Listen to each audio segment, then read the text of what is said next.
24-25, the biggest heist, pinakamalaking nakawan in Philippine history. May mga nagsasabi rin na itong mga nagsagawa ng pangungurakot sa gobyerno, hindi na ito mga politiko, kundi mga sindikato. Lamang ko lang yan, nung mag-Blue Ribbon Chairman ako, ay na Vice Chair, na napakalaki, sobra yung mga binagbabanggit, di ako makapaniwala. Ano nga, marami na naglalabasan, ng mga ghost project. So doon ko nalaman. Nagalit ka?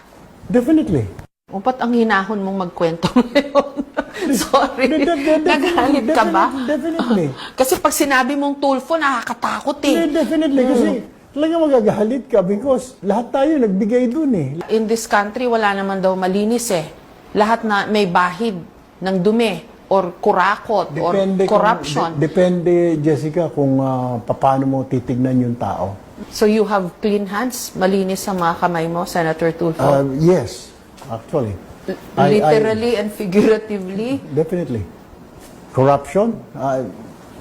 Wala po ako mga reklamo, wala po mga kaso laban sa akin ng corruption issues. Sa Monday, magpa-file ako ng libel doon sa mga nagawa ng kwento sa atin na Jessica. Sino yun? Yung Marines na ako, pati si Baligo, dahil siya yung attorney, pati si Mike Defensor. Inimbitahan mo sila sa Senate Blue Ribbon Committee pero kakasuhan mo rin sila? Of course, pero hindi ako mag-handle. Si Kiko Pangilinan, ang Vice Chair, ang papahandle ko.